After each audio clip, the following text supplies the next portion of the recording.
परिषद ने उस अनुपात में ज़मीनें वापस देने में अपनी असमर्थता दिखाई कि साहब ज़मीनें हमारे पास कम है, जो भी बात करनी है मुख्यालय करिए। अभी हम कमिश्नर साहब से मिले, उनका कहना ये है कि अभी भी ज़मीन आपको ज़्यादा दे रखी है।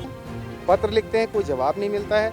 कमिश्नर साहब ये कह रहे हैं कि जो 50% ज़मीन आपकी बची हुई थी, हम तो उस ज़मीन को ढूंढ रहे हैं और ज़मीन हमारी खो गई। नमस्कार, मैं मृदुला श्रीवास्तव स्वागत करती हूँ आपका सिटी हेडलाइंस भारत में। इस वक्त हम मौजूद हैं उत्तर प्रदेश की राजधानी लखनऊ के आवास विकास परिषद के बाहर।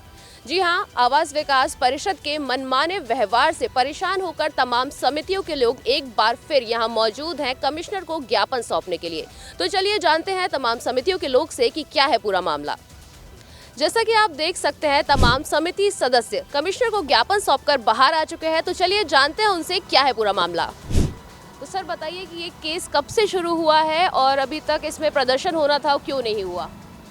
ये सोसाइटी जो यहाँ आई हुई हैं आज, ये सब गाज़ियाबाद ज़िले के सिद्धार्थ विहार योजना के एक हिस्सा हैं।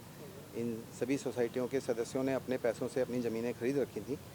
तो जब सिद्धार्थ विहार योजना का शुरुआत करी गई तो उसमें उद्घाटन किया, उसका समायोजन किया गया और ये ज़मीनें का अधिग्रहण कर लिया था आवास विकास परिषद ने। सहकारी आवास समितियों की ज़मीनों को लेके समायोजन के पश्चात एक निश्चित गवर्नमेंट ऑर्डर है जिसके अकॉर्डिंग उनको ज़मीनें वापस करनी होती हैं एक निश्चित अनुपात में। लेकिन परिषद ने उस अनुपात में ज़मीनें वापस देने में अपनी असमर्थता दिखाई कि साहब ज़मीनें हमारे पास कम है और हमें शासनादेश में दी गई अनुपात से कम ज़मीनें देकर एक समझौता बनाया गया कि साहब आपको जो है इसके हिसाब से ज़मीन मिलेगी और आपको उसमें ये विकल्प रहेगा, क्योंकि ज़मीन कम हो जाएगी तो आप प्लॉटिंग नहीं कर पाएंगे अपने मेंबर्स के लिए, तो आप ज़मीन कम रहेगी तो आप इसमें मल्टी स्टोरी बिल्डिंग्स बना सकते हैं। ये हम आपको विकल्प दे रहे हैं और उसी के अकॉर्डिंग उन्होंने एक विकास शुल्क की गणना करके दी कि अगर आप अभी भी प्लॉटिंग कर पाएँ तो इतना विकास शुल्क, अगर आप मल्टी स्टोरी बनाएंगे तो 1.5 गुना विकास शुल्क देना होगा। मुख्य रूप से ये 2 शर्तों के आधार पर हमारा समझौता हो गया। उसी समझौते के हिसाब से इन ज़मीनों का रजिस्टर्ड एग्रीमेंट हो गए परिषद के साथ में, रजिस्ट्रियाँ भी हो गई और अपना कार्य शुरू कर दिया। लेकिन अभी पिछले 1-1.5 साल से परिषद ने उस जो डेवलपमेंट चार्जेस हमने 1.5 गुना दिए थे, उस अमाउंट से भी ज़्यादा अमाउंट का एक समायोजन शुल्क करके भेज दिया कि साहब ये समायोजन शुल्क भी आप पे लगना था। और वो जब समायोजन हुआ था तब से उस पर ब्याज भी लगा के कि ये जो है आप 10-10 करोड़, जैसे हमारा डेवलपमेंट चार्ज था 5-6-7 करोड़ का और वो जो है समायोजन शुल्क भेज दिया 10 करोड़ रुपए का, ये और जमा करा दीजिए। अब ये इतनी नाजायज़ मांग थी कि ना तो समझौते में कहीं इसका जिक्र था, ना शासनादेश। भाई शासनादेश तो आपने माना ही नहीं था शुरू से।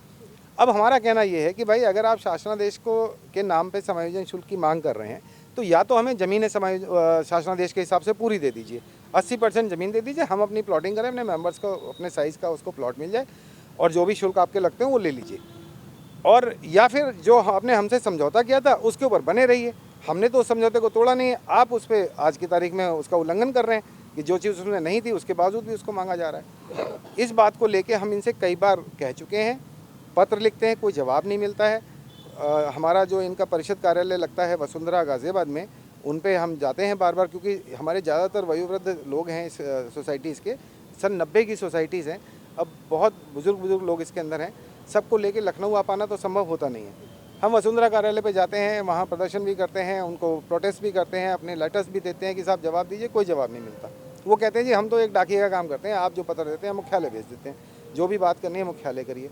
अब हम आज मुख्यालय आए थे, अभी हम कमिश्नर साहब से मिले। उनका कहना ये है कि अभी जो आपकी ज़मीन का मसला है उसमें तो हमारे यहाँ ये परसेप्शन है कि साहब अभी भी ज़मीन आपको ज़्यादा दे रखी है और कम होनी चाहिए थी ये ज़मीन।